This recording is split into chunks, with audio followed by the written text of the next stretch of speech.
atas hidup yang Engkau masih berikan pada kami, sehingga kami hingga pada saat ini Tuhan masih bisa merasakan berkat kesehatan. Dan saat ini Tuhan, kami membutuhkan tuntunan Roh Kudus-Mu untuk mempelajari firman-Mu ya Tuhan. Bantulah kami agar kami dapat mengerti ya Tuhan, bukan yang sekedar mengerti saja, tapi kami dapat menjadi pelaku firman. Kami juga mau berdoa Tuhan bagi jaringan dalam aplikasi Zoom ini agar dapat berjalan dengan baik, dan seluruh roti hidup yang kami terima, kami dapat terapkan itu dalam kehidupan kami sehari-hari. Melalui Pendeta Roy, Tuhan bisa kuasai diri hatinya Tuhan, agar dapat berkata-kata seturut dengan kehendak-Mu saja. Ya Tuhan, saat ini kami serahkan ke dalam tangan-Mu. Kehendak mulai jadi bukan kehendak kami. Kami berdoa dalam nama Yesus yang adalah Tuhan dan Juru Selamat penebus dosa kami. Amin.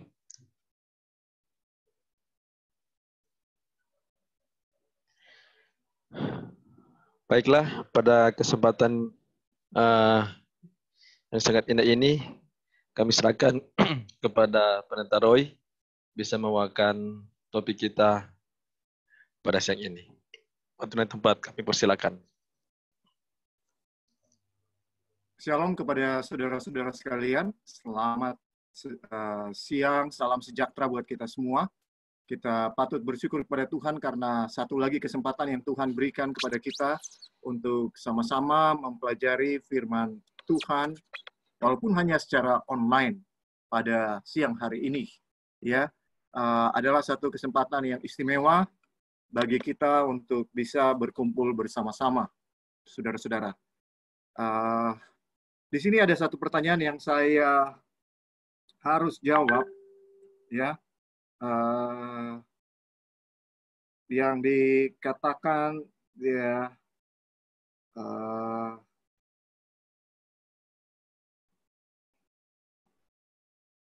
saya bacakan ya pertanyaannya.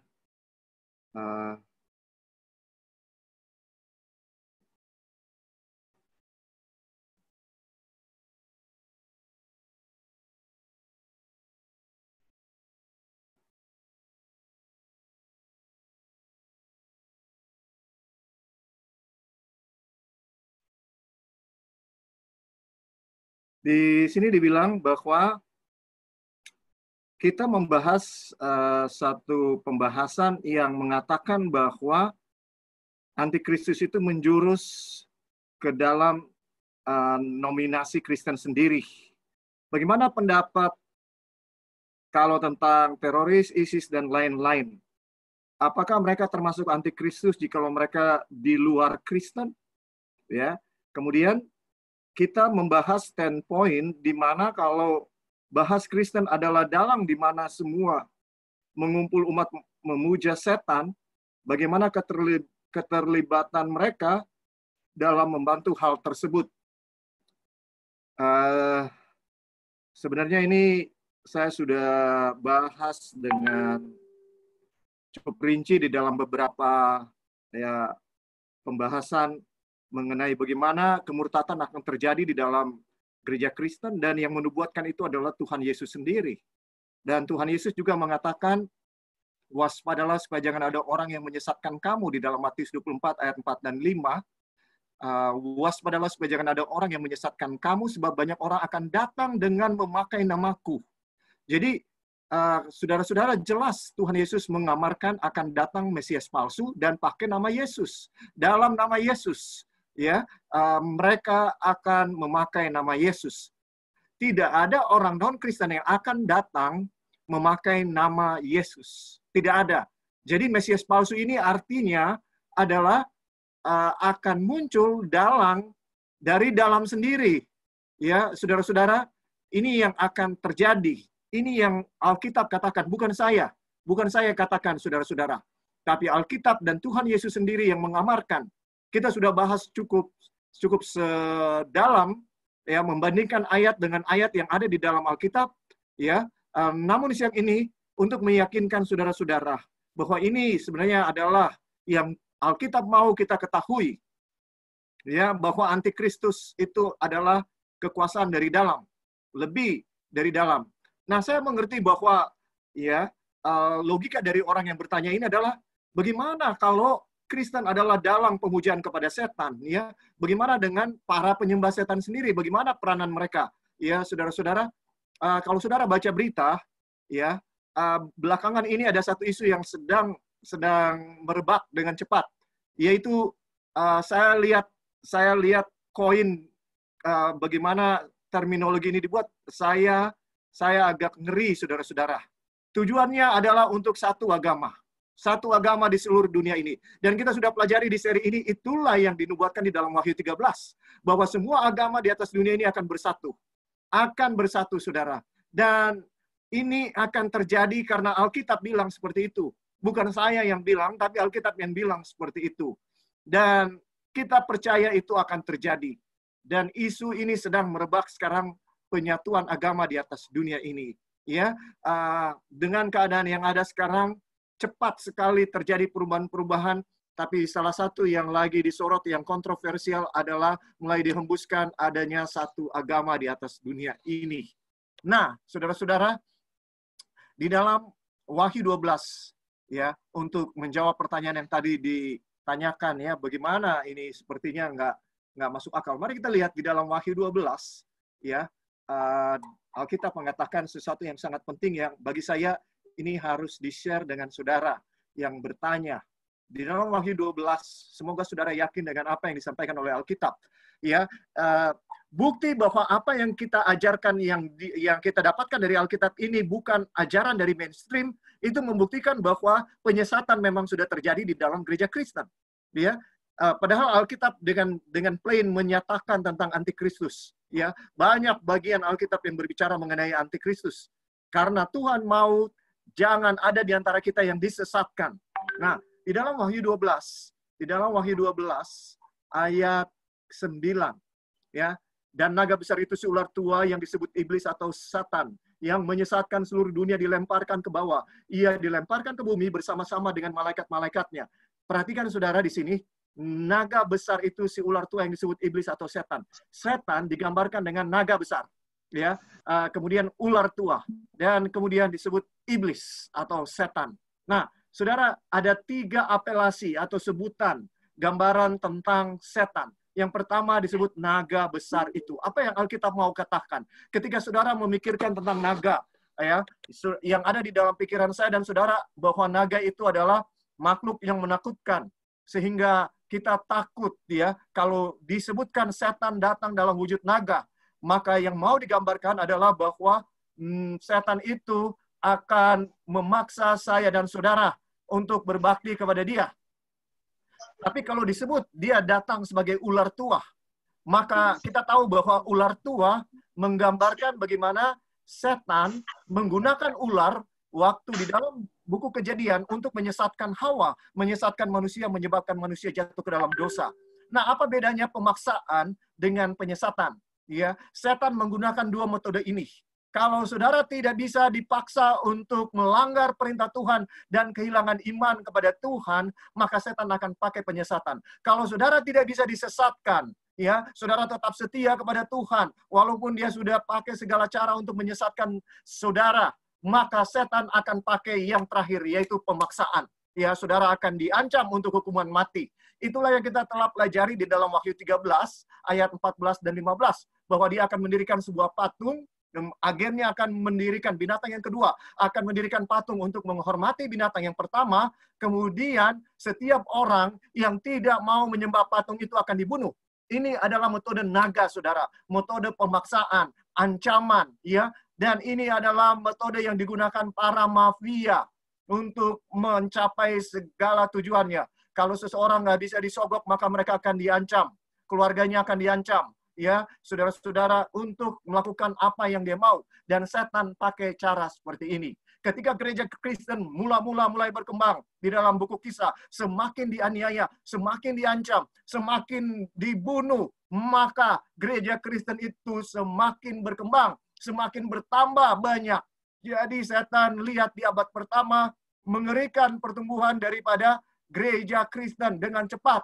Ya, pertumbuhannya sangat cepat karena begitu banyak mujizat-mujizat yang terjadi, sehingga begitu banyak orang yang mudah percaya kepada Injil tentang Yesus sebagai Mesias, sebagai Juru Selamat yang telah datang, telah mati, telah bangkit, telah naik ke surga. Injil itu diberitakan dengan penuh kuasa, ya saudara-saudara, sehingga Injil semakin berkembang. Dan semua rasul-rasul mati, ya, mati syahid, mati dibunuh, mati sebagai syuhada, mati sebagai martir, dan mereka rela mati bagi mereka kemuliaan kalau mati bagi Tuhan mereka. Hanya Rasul Yohanes yang kekasih yang tidak mati, karena Tuhan punya rencana yang indah buat dia, yaitu memberikan kepadanya buku Wahyu, buku yang terakhir di dalam Alkitab. Wahyu adalah buku tentang nubuatan, saudara-saudara, mengenai akhir zaman.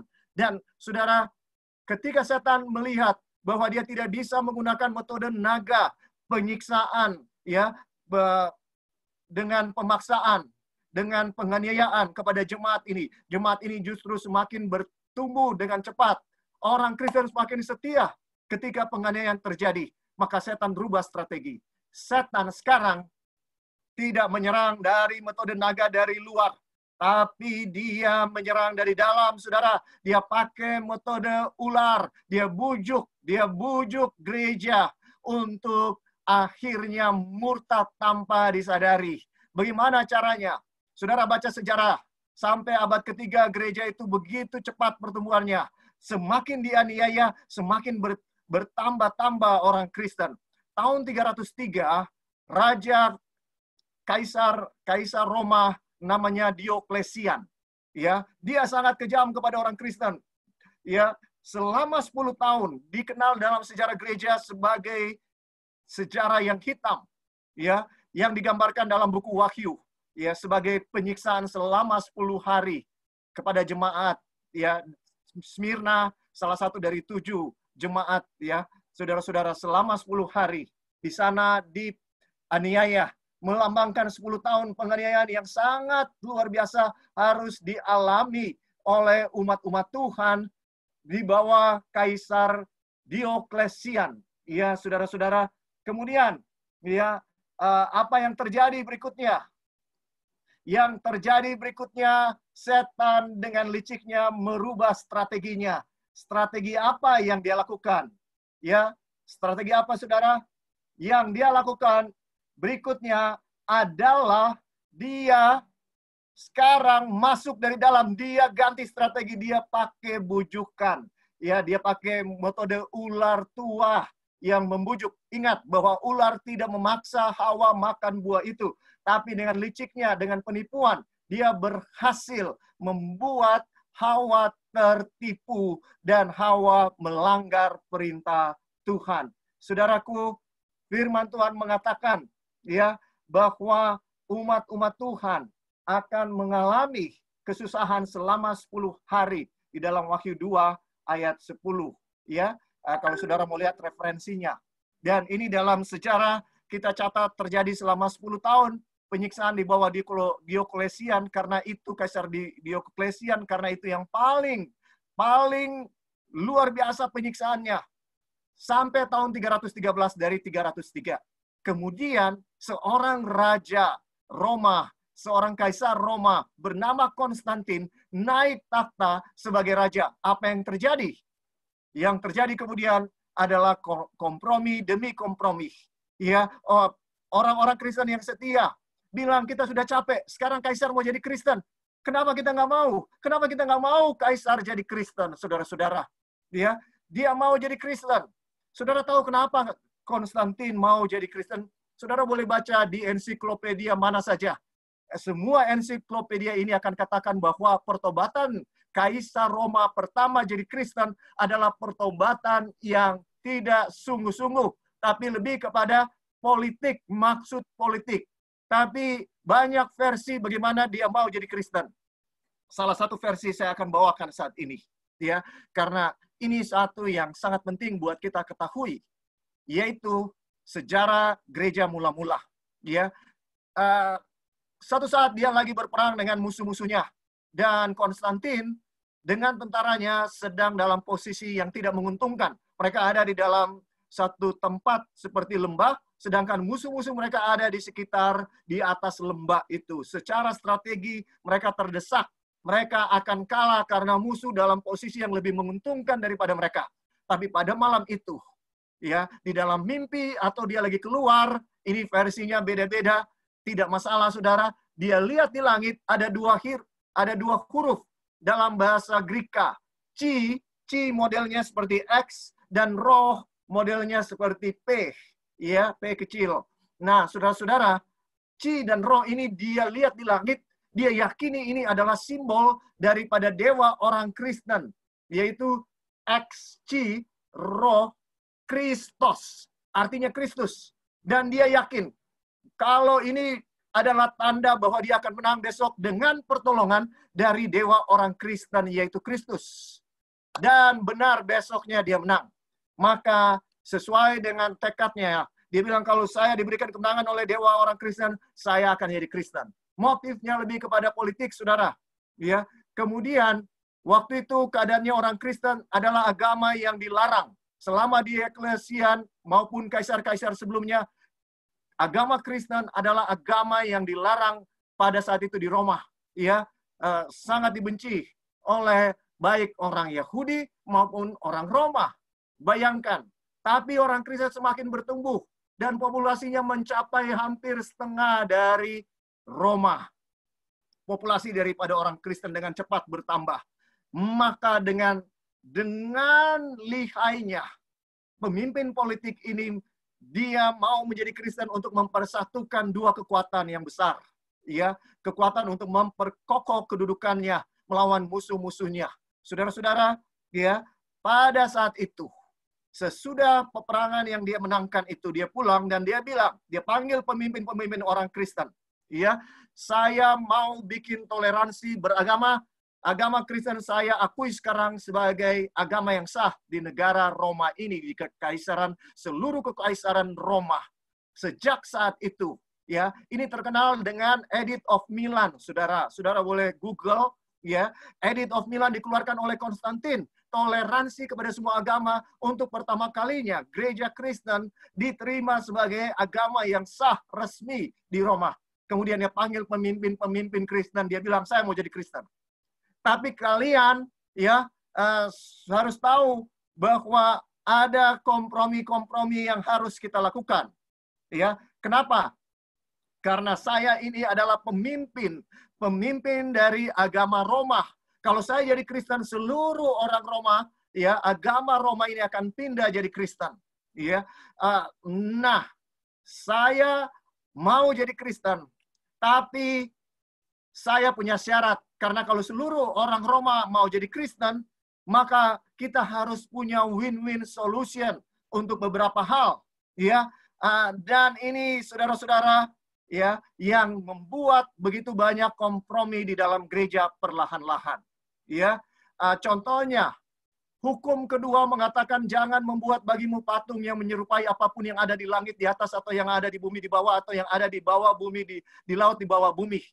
Jangan sujud menyembah kepadanya atau beribadah kepadanya. Ya, sebab aku adalah Tuhan Allahmu, Allah yang cemburu, yang membalaskan kesalahan bapa kepada anak-anaknya, kepada keturunan ketiga dan keempat dari orang-orang yang membenci aku. Tetapi aku menunjukkan kasih setia kepada beribu-ribu orang yang mengasihi aku. Saudara, dengarkan. Hukum kedua mengatakan tidak boleh membuat patung dalam bentuk apapun, baik yang ada di langit, di bumi, maupun di dalam air di bawah bumi. Tidak boleh sedikit pun. Itu yang disampaikan. Mau modelnya seperti apa tidak boleh. Ya. Tetapi Konstantin katakan kepada pemimpin gereja Kristen, ya saudara, win-win solution aja. Ya, kalian tidak pakai patung, kami tidak bisa menyembah kalau tidak ada patung. Sudah kebiasaan agama Roma seperti itu, bahwa Tuhan kami harus diwujudkan dalam patung. Jadi, sudahlah, kita bikinlah patung dari rasul-rasul. Ya kan, nggak apa-apa dong, nggak apa-apa. Ya, ada para pemimpin yang tidak mau kompromi, tapi kebanyakan mayoritas kompromi karena mereka bilang kita sudah capek dianiaya, saudara. Kita sudah capek jadi agama yang tidak sah. Sekarang kaisar mau jadi Kristen, kenapa kita tolak? Ini kan sesuatu yang baik. Saudara pernah dengar cerita kuda Trojan? Ya, kuda Trojan adalah cerita yang digambarkan ketika musuh daripada, ya, kota Sparta. Sedang berusaha untuk merebut kota Sparta. Namun terkenal sekali bahwa Sparta ini sangat ulet, sangat kuat. Walaupun mereka jumlahnya sedikit, musuh mereka jauh lebih besar, tapi mereka tidak bisa ditembus. Ya, pertahanan mereka begitu kuat dan mereka sangat luar biasa mempertahankan kota mereka, dan tidak peduli jumlah musuh yang besar berusaha menaklukkan kota Sparta, namun tidak bisa. Apa yang dibuat? Satu saat datang ide dari musuh mereka untuk membuat satu pengalihan. Ya, dibuatlah idenya untuk membuat suatu kuda kayu yang sangat besar. Mengapa? Karena orang-orang dari pada zaman itu di kota Sparta ini, saudara-saudara, ya, adalah orang-orang yang percaya dengan hal-hal gaib. Ya, jadi mereka buat suatu kuda yang sangat besar dari kayu. Dalam semalam itu jadi, besok pagi orang Sparta lihat, ada kuda, dan mereka lihat musuh mereka sudah nggak ada sama sekali, sudah hilang. Oh, dewa kita sudah memberikan kemenangan, dan kuda ini adalah hadiah dari dewa kita karena musuh kita sudah pergi. Dan mereka sangat senang sekali. Mereka keluar, mereka lihat musuh sudah lari, mereka senang karena COVID-19 sudah berakhir, saudara. Ya, bisa dibilang selama ini dikepung oleh COVID-19 dan ini sudah berakhir. Dan sekarang mereka pergi keluar, ambil kudanya, bawa masuk di dalam kuda. Di dalam kuda itu ada tentara-tentara musuh sebenarnya yang sedang bersembunyi di dalam kuda itu. Ketika malam semua orang tidur, tentara-tentara ini keluar dari kuda kayu itu dan membuka gerbang, sementara tentara yang dalam jumlah besar, pengepung itu, datang dan masuk menaklukkan kota itu. Inilah kenapa ada virus namanya kuda Trojan, ya, yang cara bekerjanya dari dalam. Inilah yang menghancurkan, ya, saudara-saudara, kompromi-kompromi yang ada di dalam gereja. Dan untuk memudahkan, bayangkan seluruh tentara daripada Konstantin mau dibaptis sekarang. Mereka hanya disuruh berbaris lewat sungai, dan keluar dari sungai dikatakan sudah dibaptis. Karena ribuan, jutaan orang akan dibaptis. Konstantin seumur hidupnya tidak pernah dibaptis. Tidak pernah dibaptis dengan diselamkan, saudara. Tapi menjelang dia mati, di dalam tempat tidurnya, dia akhirnya dibaptis dengan disiramkan air saja. Saudara-saudara, seperti itu, bukan diselamkan. Saudaraku, inilah kenapa sekarang begitu banyak perbedaan di dalam gereja Kristen. Kompromi demi kompromi terjadi akhirnya di dalam gereja Kristen. Dan itu yang sudah dinubuatkan oleh Tuhan Yesus sebenarnya. Ya, bahwa waspadalah, sebab banyak orang akan datang dengan memakai namaku. Dan akhirnya begitu banyak hal terjadi sampai kita punya zaman sekarang ini. Ya, ini Alkitab yang katakan, saudara, sekali lagi untuk yang bertanya. Saya mau jawab ini untuk yang bertanya, saudara. Ya, jadi kita lihat bahwa perumpamaan tentang lalang juga mengatakan bahwa yang menabur lalang itu adalah si musuh atau si setan. Jadi, saudara, tidak heran mainstream ajaran Kristen tentang antikristus tidak sesuai dengan Alkitab. Karena sudah begitu banyak pengalihan-pengalihan yang terjadi. Sehingga kebenaran sudah ditutup-tutupi. Ya, saudaraku, kalau saya dan saudara mau untuk tidak disesatkan di akhir zaman ini, adalah mandatori, adalah suatu keharusan. Saya dan saudara harus bergantung kepada ada tertulis. Ada tertulis. Bergantunglah kepada apa kata firman Tuhan. Maka demikianlah firman Tuhan. Semua yang ada di dalam firman Tuhan, yang ada di dalam Alkitab ini adalah satu-satunya dasar kita. Uji kehidupan Kristen kita secara pribadi. Apakah kita ini orang yang punya hubungan yang erat dengan Tuhan? Atau kita hanya sekedar beragama karena kita lahir di sini. Nenek moyang kita lahir di sini, di agama ini. Saudaraku, agama yang seperti itu tidak membawa manfaat apa-apa. Tapi kita harus mengenal Yesus, harus bertemu dengan Yesus. Begitu banyak orang yang bertahun-tahun mengaku sebagai orang Kristen, tapi tidak memiliki hubungan yang intim dengan Tuhan. Sedikit ada masalah, mempertanyakan kasih Tuhan. Baru sedikit ada masalah, sudah mempertanyakan kuasa dan kasih Tuhan kepadanya. Saudara, ini bukan yang Tuhan kehendaki dari kita. Tuhan menghendaki kita menjadi murid-murid yang sesudah salib. Saudara lihat, murid-murid Yesus sebelum salib adalah orang-orang yang betul-betul belum dijamah oleh kasih karunia. Mereka bertengkar untuk mencari posisi satu dengan yang lain. Mereka sombong, mereka punya rasa membalas, menghakimi yang besar. Ingat, anak-anak guru, ya, saudara, Yakobus dan Yohanes, yang mengatakan, Tuhan, apakah kami harus meminta supaya api turun dari langit untuk membakar satu tempat di Samaria karena mereka tidak mau membantu Yesus dan timnya. Ya, saudara, ini semangat yang jahat yang dimiliki. Tapi ketika mereka mengalami pengalaman salib, ya, pengalaman salib, yaitu ketika segala pengharapan mereka hilang, ketika Yesus disalib, mereka kehilangan pengharapan. Pengharapan mereka untuk duduk jadi menteri di sebelah kiri dan sebelah kanan. Semua pengharapan duniawi mereka lenyap. Dan ketika itu baru mereka bisa saling mengasihi. Dan mereka menjadi saksi Tuhan yang luar biasa. Mereka berkhotbah. Petrus, seorang penakut, ya, yang menyangkal Yesus 3 kali oleh karena seorang wanita, ya, dia berkhotbah 3.000 orang bertobat. Saya dan saudara perlu mengalami pengalaman salib dengan Tuhan, di mana semua pengharapan duniawi kita dilenyapkan, di mana semua kekuatan yang kita andalkan lenyap, hilang, supaya kita hanya bergantung kepada Tuhan, bukan kepada yang lain. Ini yang sangat penting, saudaraku. Kita harus percaya kepada Tuhan. Nah, saya sekarang sampai di akhir dari seri ini. Apakah ini akhir dunia? Kita sudah tahu jawabannya. Belum. Ini COVID-19 bisa saja menuntun kepada awal dari masa kesesakan yang besar yang dibicarakan oleh Daniel 12 ayat 1. Bisa saja menuntun kepada sana. Tapi kita pun belum ada di masa kesesakan yang besar. Kapankah masa kesesakan yang besar itu terjadi? Itu terjadi ketika di dalam Wahyu 13 ayat 14, 15, ya, suatu perintah untuk menyembah patung. Ya, tentu saja ini bahasa simbol, saudara.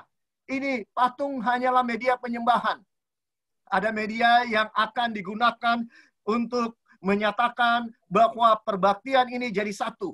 Media itu akan digunakan di akhir zaman. Dan ketika dipaksakan siapa yang tidak mau menerima tanda binatang, dia nggak bisa jual dan beli. Dan siapa yang tidak mau menyembah patung binatang untuk menghormati binatang yang pertama akan dibunuh. Ya, ini semua bahasa simbol. Artinya akan ada pemaksaan agama di atas dunia ini, ya saudara-saudara, dan orang berpikir mereka menyembah kepada Tuhan, tapi sebenarnya mereka menyembah kepada setan. Dan ketika itu terjadi, saudara, ya, dimulailah masa kesesakan yang besar itu. Apakah saya dan saudara siap menghadapi itu? Apakah kita punya kasih kepada Tuhan itu tulus? Bahwa kita tidak mau kompromi, kita mau hidup sesuai dengan kehendak Tuhan. Ya, kita masih jatuh bangun, saudara, karena kedagingan begitu kuat. Tapi kita mau hidup seturut dengan kehendak Tuhan. Kalau saya dan saudara tidak siap sekarang, maka pada waktu itu pun saya dan saudara tidak akan siap. Kalau kita sekarang ini kompromi dengan hal-hal kecil, kita bisa berdusta untuk hal-hal yang sepele, karena kita tidak mau kehilangan muka, saudara, maka kita tidak akan bertahan ketika masa yang sulit itu akan tiba.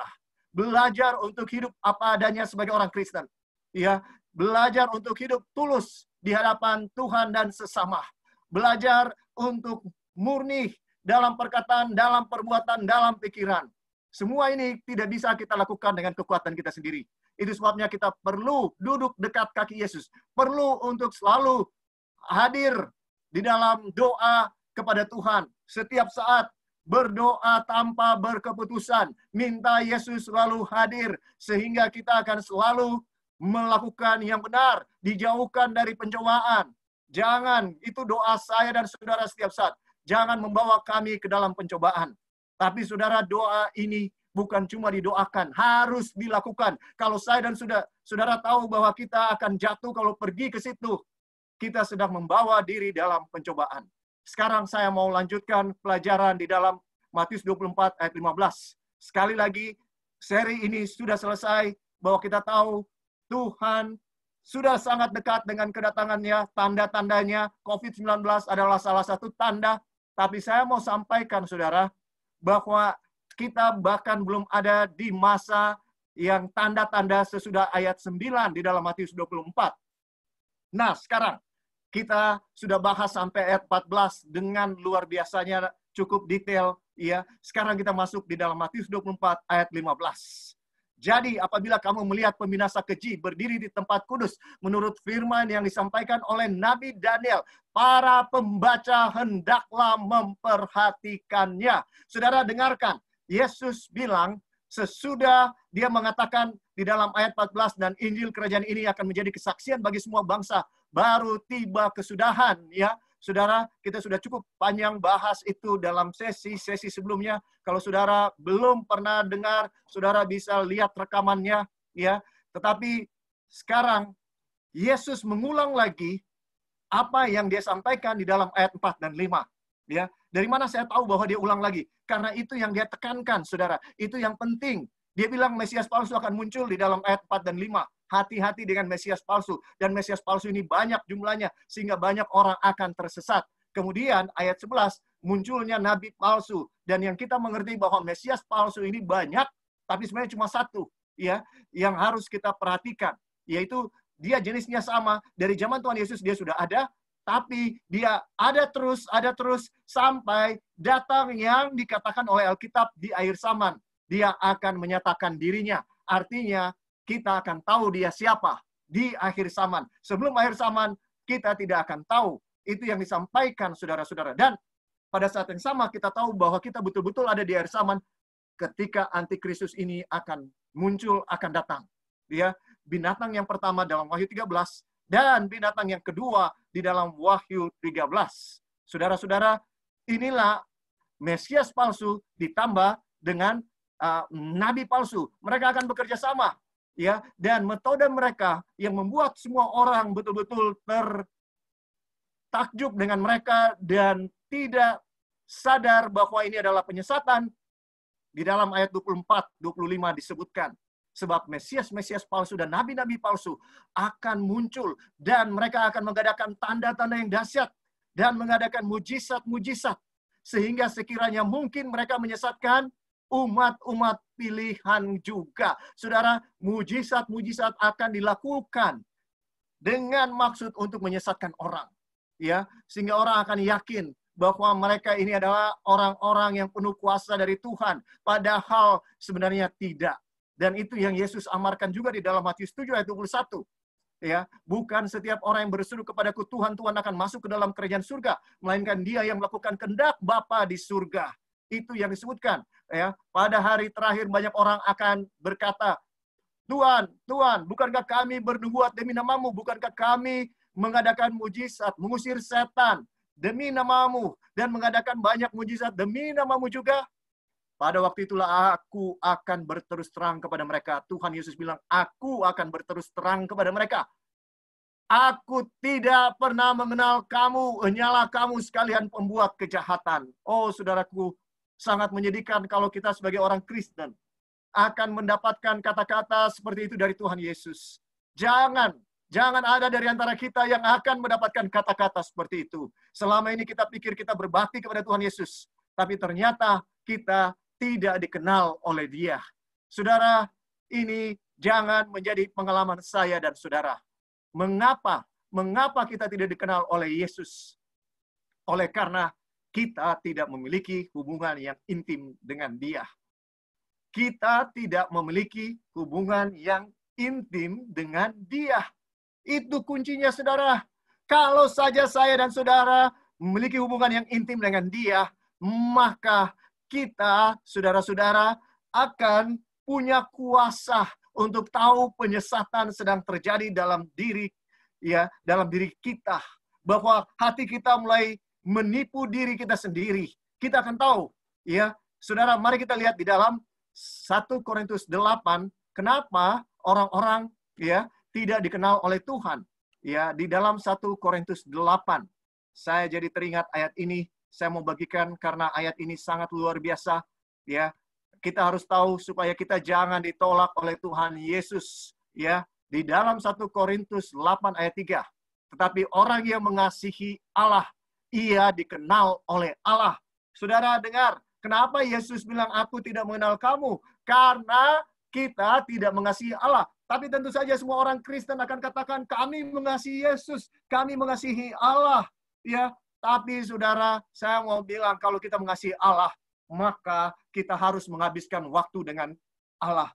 Kalau ada orang yang kita kasihi, kita bisa bicara dengan dia dari pagi ya. Kalau kita lihat orang muda pacaran ya, di antara kita yang sudah tua, ya kita pasti mengingat masa-masa ketika kita masih muda. Ya, bayangkanlah seorang muda baru jatuh cinta dengan seorang wanita muda. Sama-sama jatuh cinta. Mereka akan telepon-teleponan. Sesudah teleponan, mereka janjian ketemu. Dan sementara belum ketemu, dalam melakukan apapun, mereka sambil telepon-teleponan. Ya, sambil mandi pun mereka telepon-teleponan. Sambil makan mereka telepon-teleponan. Akhirnya bertemulah mereka. Mereka ngobrol terus.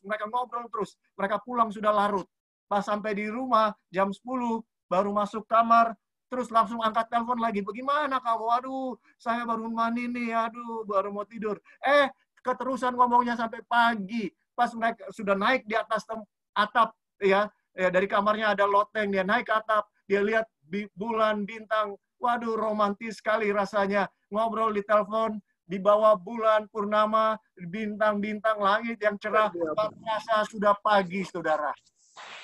Itulah orang yang sedang jatuh cinta. Bagaimana kita? Apakah kita betul jatuh cinta dengan Yesus? Sedangkan waktu saja kita nggak punya dengan Yesus. Kita nggak punya banyak waktu dengan Yesus. Mengapa? Karena kita nggak mengasihi Dia. Itu kuncinya. Tidak peduli apa yang kita katakan, kalau kita tidak menghabiskan waktu dengan Yesus, maka kita sesungguhnya tidak mengasihi Dia. Kalau kita tidak baca surat cintanya Alkitab ini, maka kita tidak mengasihi Dia. Tidak peduli apa yang saudara bilang, betapa saudara mengasihi Dia. Tapi kalau tidak ada waktu yang kita gunakan dengan Dia, maka kita tidak bisa bilang kita ini mengasihi Yesus. Tidak bisa, saudara. Ya, saya mau sampaikan, ini adalah yang paling penting dalam hidup kita. Bahwa kita harus mengasihi Yesus dan kita harus mengenal Dia. Di dalam 1 Yohanes 4 ayat 8. Mari kita pergi kepada 1 Yohanes 4 ayat 8. Firman Tuhan berkata, ya, di dalam 1 Yohanes 4 ayat 8. Barang siapa tidak mengasihi, ia tidak mengenal Allah. Sebab Allah adalah kasih. Saudara dengarkan, ya. 1 Korintus 8 tadi bilang, ya, ayat 3, ya, siapa yang tidak mengasihi Allah, dia tidak mengenal Allah, katanya. Tidak mengasihi Allah, tidak dikenal Allah, ya. Jadi kalau kita tidak mengasihi Allah, maka kita tidak dikenal Allah. 1 Yohanes 4 ayat 8 bilang, barang siapa tidak mengasihi, ia tidak mengenal Allah. Sebab Allah adalah kasih. Jadi kalau kita ini katanya tidak dikenal oleh Allah karena kita tidak mengenal Allah, itu yang dikatakan 1 Korintus 8 ayat 3. Dan selanjutnya, kalau di sini dibilang, kalau kita tidak mengasihi, berarti kita tidak mengenal Allah. Kalau kita tidak mengenal Allah, yang artinya kita mengasihi Allah, ya saudara-saudara, yang membuat kita dikasihi Allah, ya bisa dibilang, saya harap saudara nggak bingung ya, saya ulangi pelan-pelan, ya. Kalau kita ini mau dikasihi Allah, mau dikenal Allah, supaya Tuhan tidak akan katakan, aku tidak mengenal kamu, ya. Kalau kita mau dikenal Allah, kita ini harus mengasihi Allah, katanya. Dan itu di 1 Korintus 8 ayat 3 tadi. Sekarang di dalam 1 Yohanes 4 ayat 8 dibilang, barang siapa tidak mengasihi, ia tidak mengenal Allah. Sebab Allah adalah kasih. Jadi saudara, ya, kasih kepada Allah adalah supaya kita dikenal Allah. Kasih kepada sesama adalah itulah cara supaya kita mengenal Allah. Dan dengan mengenal Allah, kita dikenal oleh Allah. Saudara, tidak penting saudara kenal Jokowi. Tidak penting. Yang penting itu Jokowi kenal saudara atau tidak. Ya, kalau Jokowi tidak kenal saudara, semua orang di Indonesia akan bilang kenal Jokowi. Kemungkinan besar juga seluruh orang di dunia tahu siapa Jokowi. Tapi apa gunanya kita tahu Jokowi? Kecuali Jokowi tahu kita siapa, ya, dan dia dekat dengan kita, baru ada manfaatnya. Saudara, semua orang boleh klaim bahwa semua orang suka untuk ambil foto dengan Jokowi. Tapi apa gunanya? Ambil foto doang, tapi nggak kenal, dan dia nggak kenal kita. Ya, ada teman-teman saya sempat bertemu dengan Jokowi di beberapa tempat, ya, dan mereka ambil foto dan ditaruh di WA profile picture-nya mereka. Bangga rasanya. Saudara, kita kenal seseorang yang jauh lebih besar dari kedudukan Pak Jokowi. Allah jagat raya, raja segala raja, presiden segala presiden. Ya, saudara, di atas segala-galanya. Kita kenal dia, syukur. Tapi yang lebih penting, apakah dia kenal kita atau tidak? Dia kenal kita atau tidak, saudara? Itu yang jauh lebih penting. Bagaimana supaya dia kenal kita? Kita harus mengasihi dia. Itu sebabnya Alkitab ulang-ulang, kasihilah Tuhan Allahmu dengan segenap hatimu, dengan segenap jiwamu, dengan segenap akal budimu, dengan segenap kekuatanmu. Kasihilah Tuhan Allahmu. Apa artinya kasihi Tuhan? Habiskan waktu dengan dia. Habiskan waktu dengan dia. Yohanes 17 ayat 3 selanjutnya mengatakan, ya saudaraku, Yohanes 17 ayat 3 ini adalah doa dari Tuhan kita, Tuhan Yesus, yang sangat luar biasa. Doa perantaraannya. Inilah hidup yang kekal itu, yaitu bahwa mereka mengenal Engkau, satu-satunya Allah yang benar, dan mengenal Yesus Kristus yang telah Engkau utus. Saudara mau hidup yang kekal? Saudara harus mengenal Allah dan mengenal Yesus Kristus. Apakah saudara kenal Allah?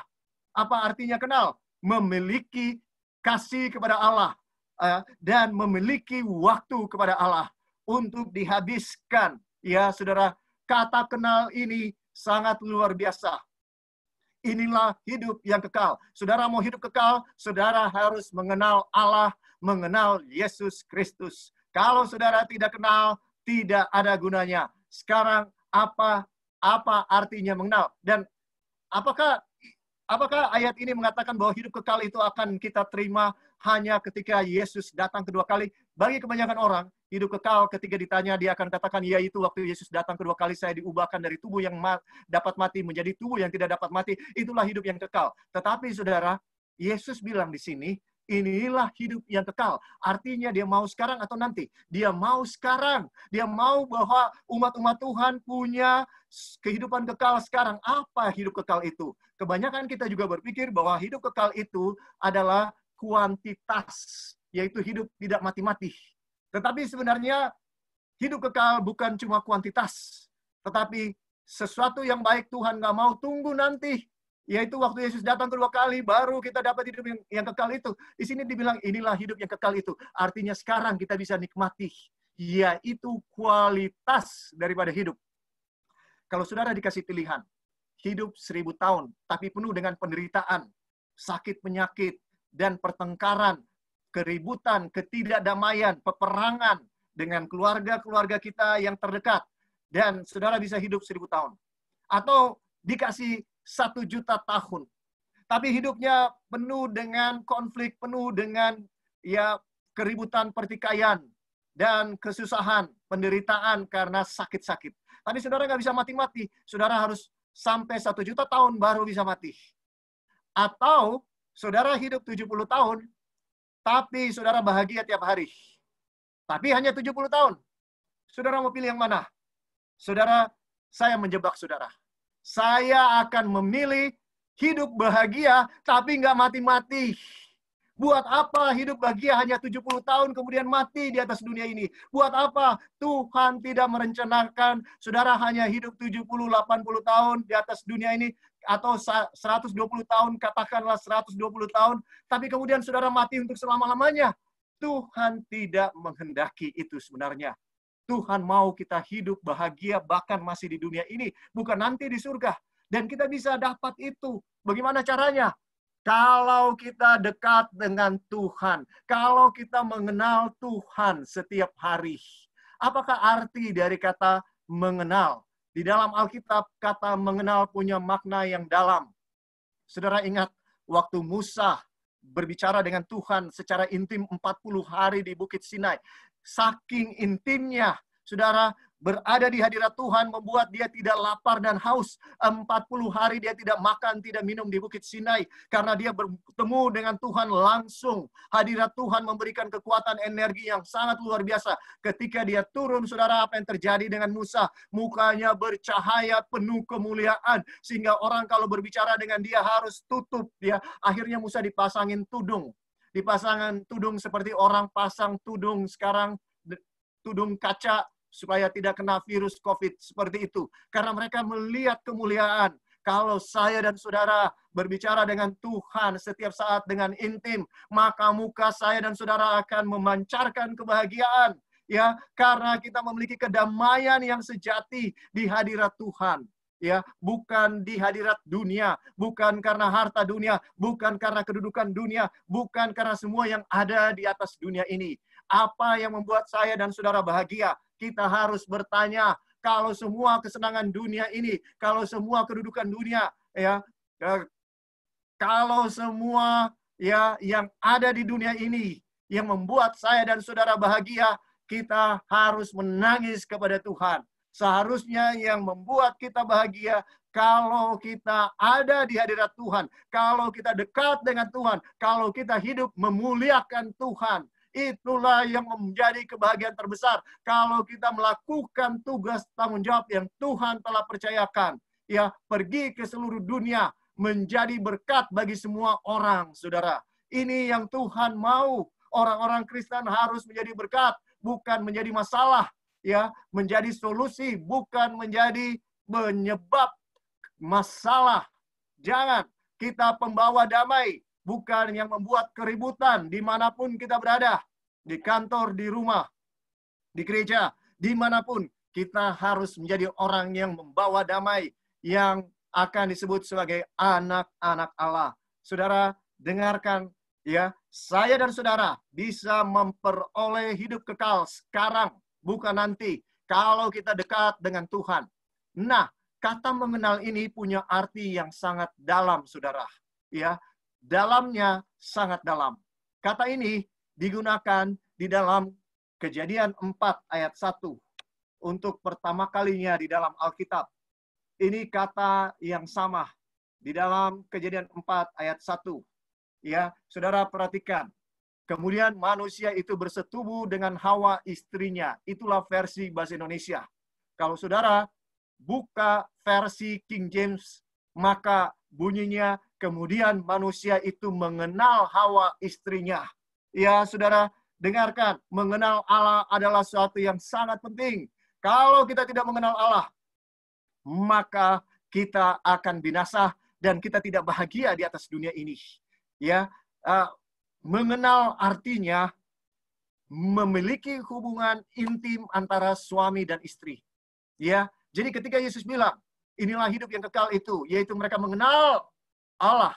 Artinya, sebagaimana suami tahu persis istrinya, karakternya, fisiknya, ya, semua dari istrinya, kesukaannya, warna favoritnya, ukuran sepatunya, apapun dari istrinya, tai lalat dari istrinya, dia tahu di mana. Ya, demikianlah saya dan saudara harusnya memiliki hubungan yang erat dengan Tuhan. Kita tahu kalau Tuhan mau kita berbuat apa. Kita tahu apa yang Tuhan mau kita lakukan. Saudara, saya mau sampaikan, saya dan saudara harus punya hubungan seperti suami dan istri dengan Tuhan kita. Kita harus bicara setiap saat, komunikasi dengan istri kita. Demikian juga kita harus komunikasi dengan Tuhan kita. Ya, saudara, apa yang terjadi kalau kita tidak komunikasi dengan istri? Ya, saya mau katakan, ya, saudara-saudara yang sudah menikah, saudara tahu apa yang akan terjadi. Ya, istri kita akan cari perhatian. Ya, demikianlah orang yang saling mencinta. Ya, dan kalau ada yang dekat-dekat dia merasa tidak secure, apalagi yang dekat-dekat itu wanita. Oh, saudara, dia akan merasa tidak secure. Demikianlah istri. Itu sebabnya Tuhan digambarkan, sebab aku Tuhan Allahmu adalah Allah yang cemburu. Karena di dalam bahasa manusia, cemburu itu artinya cinta. Ya, bagi kita laki-laki, loh, itu bukan cinta. Itu bikin susah aja.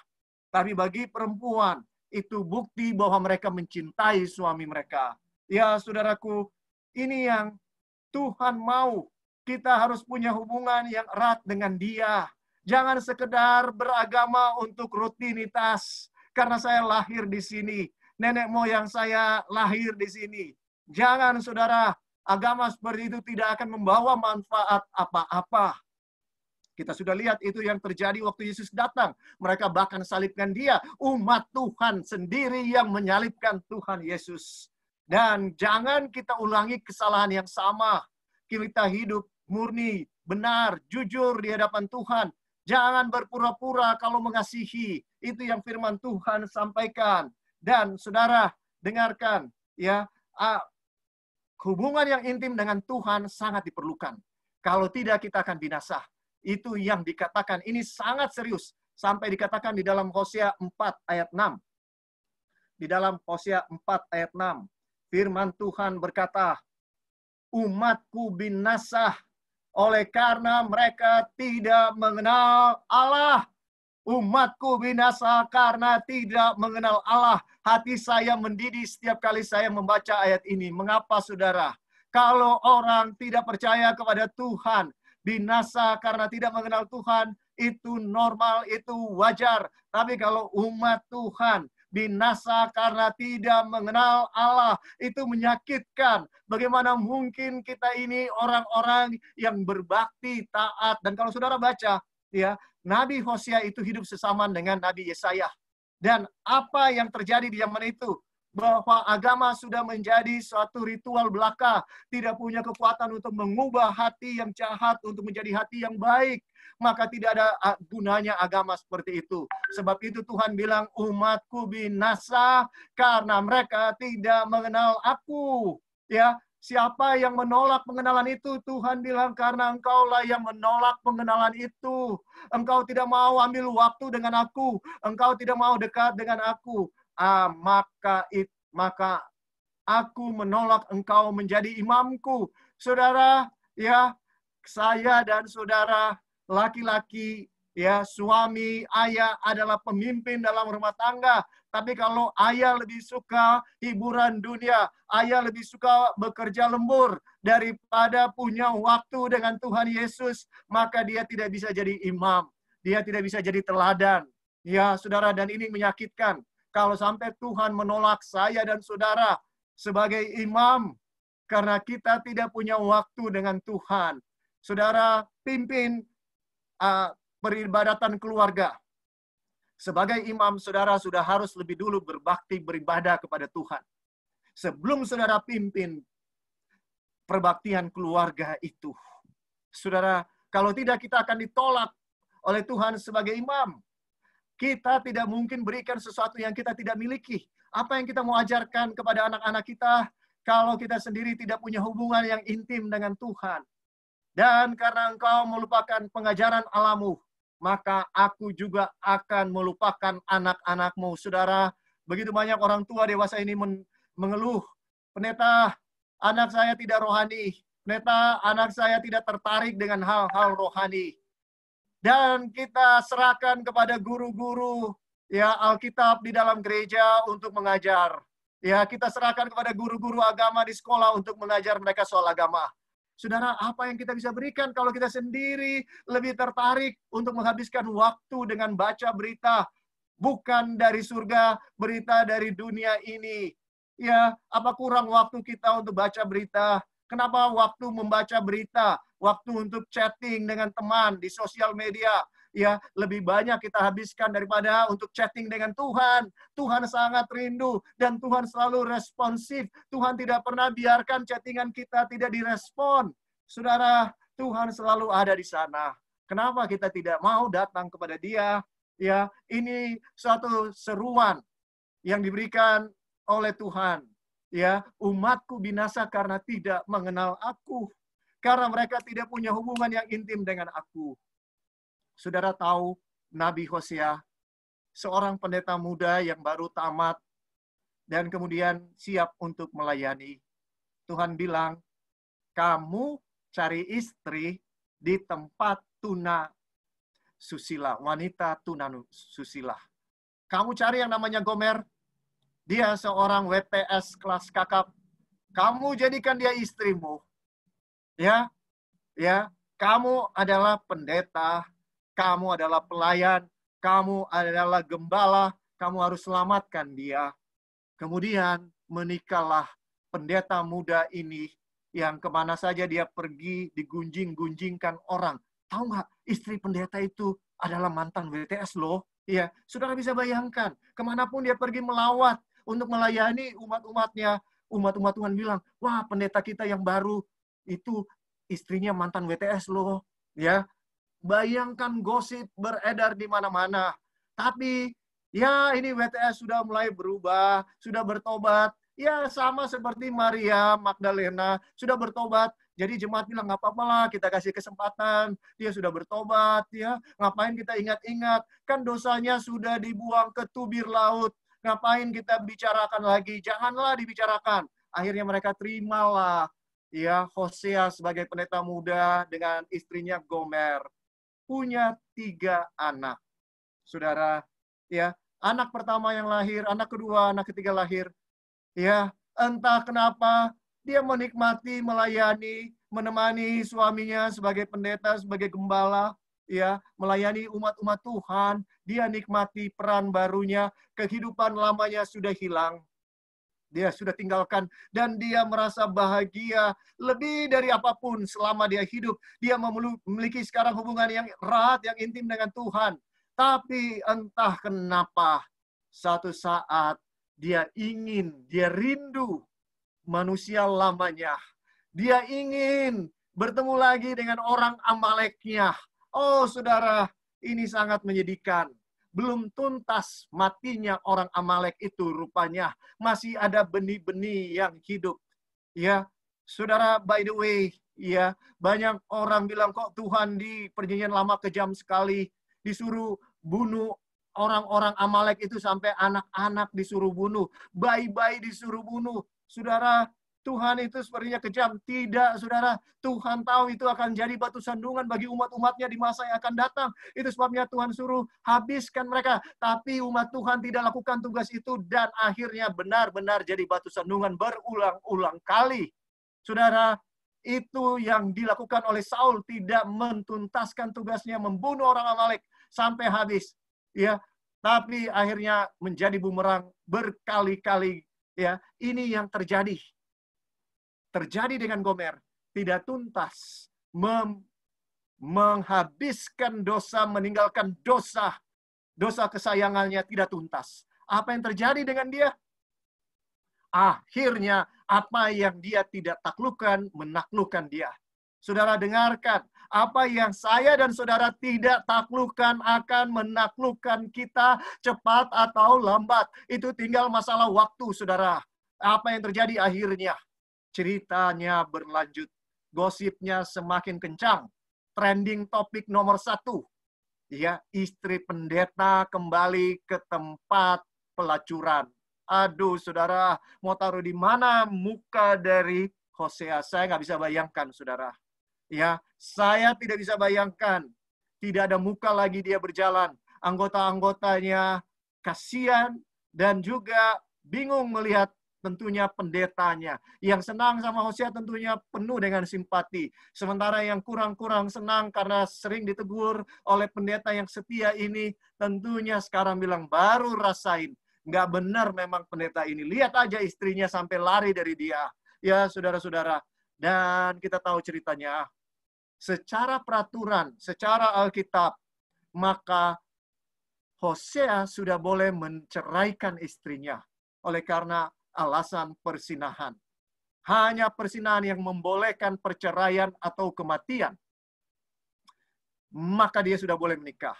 Ya, tentunya banyak saran untuk ya sudah, kamu sudah berusaha, kamu sudah punya 3 anak, tapi dia tidak berubah. Ternyata memang dia tidak bisa berubah. Maka sekarang sudahlah, carilah yang baru.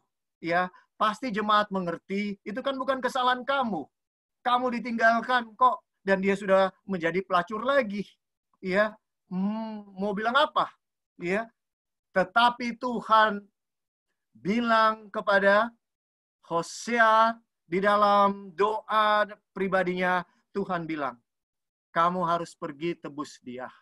Maafkan dia, tebus dia, ambil dia lagi. Saudara, saya nggak tahu kalau saya akan mampu lakukan itu, saudara, kalau Tuhan suruh saya lakukan itu. Saya tidak bisa, yakin tidak bisa, ya pasti saya bisa. Kemungkinan besar saya nggak akan mau melakukan itu. Walaupun saya dengar suara Tuhan. Ya, saudara, ini yang terjadi. Ini yang terjadi. Ya, bagi laki-laki, perselingkuhan dari istrinya itu sangat menyakitkan. Karena harga dirinya diinjak. Laki-laki punya harga diri luar biasa besarnya. Ya, berani istri tidak menghormati sedikit pun atau ada indikasi tidak menghormati sedikit pun, bisa jadi singa yang buas. Ya, saudaraku. Dan saya tidak bisa bayangkan bagaimana Hosea menghadapi krisis yang sangat besar. Ini krisis yang jauh lebih besar dari COVID-19, saudara. Ya, tapi dia harus melakukan kehendak Tuhan. Konflik batin yang luar biasa. Dengan kasih karunia Tuhan, dia pergi untuk ambil istrinya dan tebus istrinya. Saudara, luar biasa Hosea. Saya ingin bertemu dengan Hosea dan berjabat tangan dengan dia di surga. Luar biasa Hosea ini. Tapi saudara, cerita ini, ya, Tuhan suruh untuk menggambarkan dalam hubungan kita dengan Tuhan sebagai suami dan istri. Seringkali jemaat sebagai istri berselingkuh. Saya dan saudara ini adalah WTS, punya WTS. Kita orang yang betul-betul telah jatuh jauh ke dalam dosa. Ya, namun Tuhan masih mau menerima saya dan saudara. Saudara, kenapa kita tidak mau habiskan waktu dengan dia? Kenapa kita tidak mau datang kepada dia? Kenapa kita tidak mau baca firman-Nya, berdoa kepadanya, berbicara kepadanya, punya hubungan yang erat dengan dia, yang membahagiakan kita, yang akan menyelesaikan segala masalah apapun yang ada. Tahukah saudara, seringkali kita diizinkan Tuhan untuk menghadapi masalah karena Tuhan cemburu, karena Tuhan mau cari perhatian. Tahukah saudara, istri sering melakukan itu kepada suami, dan suami tidak bisa mengerti kenapa istri saya rewel, kenapa istri saya kok susah banget ya. Karena dia hanya mau mencari perhatian. Saya dan saudara suami seringkali terlalu sibuk dengan segala pekerjaan yang baik, bukan pekerjaan yang tidak baik, dan itu penting. Tapi saudara, kalau kita betul-betul mengasihi Tuhan kita, kalau kita betul-betul mengasihi keluarga kita, suami kita, istri kita, anak-anak kita, orang tua kita harus habiskan waktu dengan mereka. Waktu yang berkualitas. Quality time. Ya, istilah modernnya. Kita harus punya quality time dengan Tuhan. Kita harus punya, saudara, itu yang paling penting. Ya, biarlah kita melihat bagaimana Tuhan sangat mengasihi kita. Kita inilah Gomer, Tuhan itulah Hosea. Ya, mau berapa lama lagi kita tinggal terus dalam dosa karena kita tidak mau habiskan waktu dengan dia. Kuncinya hanya duduk dekat kaki Yesus. Hanya duduk dekat kaki Yesus, saudara. Dan kita akan duduk dekat kaki Yesus di seri berikutnya. Ya, itu di dalam Matius 24 ayat 15. Jadi apabila kamu melihat pembinasa keji berdiri di tempat kudus, menurut firman yang disampaikan oleh Nabi Daniel, para pembaca hendaklah memperhatikannya. Mari kita belajar dari Tuhan Yesus. Di seri berikutnya, bagi saya, buku Daniel adalah buku favorit Yesus. Dari seluruh buku yang ada di dalam Alkitab, inilah buku favorit Yesus. Maukah saudara bersama-sama mempelajari buku ini dalam seri yang berikut? Kalau saudara mau, tetap nantikan pengumuman yang akan disampaikan. Semoga kita mau menghabiskan waktu dengan Tuhan. Karena itu kuncinya. Supaya kita jangan jatuh dan jatuh lagi dalam dosa yang sama. Kita inilah Gomer. Saudara, kita tidak akan pernah bisa memahami betapa besarnya kasih karunia Tuhan buat saya dan saudara. Jangan sia-siakan itu. Jangan sia-siakan saudara. Ya, mari kita sungguh-sungguh mengasihi Dia. Dia akan mampukan kita. Apapun kesalahan kita, apapun masa lalu kita, Tuhan akan terima kita apa adanya. Jangan pernah menyerah. Yang dibutuhkan hanya duduk dekat kaki Yesus. Duduk dekat kaki Yesus. Tuhan memberkati saya dan saudara. Mari kita tunduk kepala. Mari kita berdoa. Ya Tuhan Allah yang bertakhta di dalam kerajaan surga, kami bersyukur sekali lagi karena kami bisa melihat betapa luar biasanya Engkau mengasihi kami. Kami tidak akan pernah mengerti Tuhan. Sungguh besar kasih karuniamu kepada kami. Kamilah Gomer dan Engkaulah Hosea. Engkau sangat mengasihi kami. Tuhan, jangan biarkan kami mengabuse, menyia-nyiakan kasih karuniamu dengan terus tinggal di dalam dosa dan tidak mau tinggal di dalam Engkau. Bapa, Engkau tahu, kami bahkan tidak mampu untuk memberikan hati kami yang jahat ini. Oh Tuhan, ambillah hati kami karena kami tak mampu untuk memberikannya. Murnikan itu karena kami tidak akan mampu memurnikannya. Biarlah kasih karuniamu yang memampukan kami saja. Berkati semua yang mengikuti pelajaran kami ya Tuhan, baik secara langsung maupun rekaman. Berkati orang-orang yang sedang menderita saat ini di luar sana. Tolong kami untuk menjadi berkat bagi mereka. Di dalam nama Tuhan Yesus kami sudah berdoa. Amin. Amin. Terima kasih Pendeta telah membawakan materi kita pada siang ini. Sungguh luar biasa topik kita ya sepanjang beberapa minggu ini, yaitu tentang pelajaran berseri. Apakah ini akhir dunia? Saat ini telah berakhir dan terima kasih Pendeta telah membawakan setiap minggunya pembahasan yang sangat menarik ini. Biarlah dengan pembahasan ini, topik ini, kita lebih mengenal Allah, dan paling penting yaitu Allah mengenal kita juga. Sehingga pada waktu Tuhan datang, kita semua bisa diselamatkan. Baiklah, demikianlah pembahasan kita pada siang ini, dan demikianlah juga seri pelajaran kita, yaitu apakah ini akhir dunia, telah dibawakan oleh Pendeta Royce. Sekali lagi Pendeta, kami ucapkan terima kasih banyak. Tuhan kiranya akan memberkati Pendeta dan keluarga. Dan ada pengumuman di sini. Jika saudara ingin bertanya, bisa via chat WhatsApp dengan nomor yang tertera di sini. Dan untuk materi atau topik selanjutnya akan kami sampaikan lagi melalui media kami, yaitu Instagram, Facebook, ataupun di WhatsApp.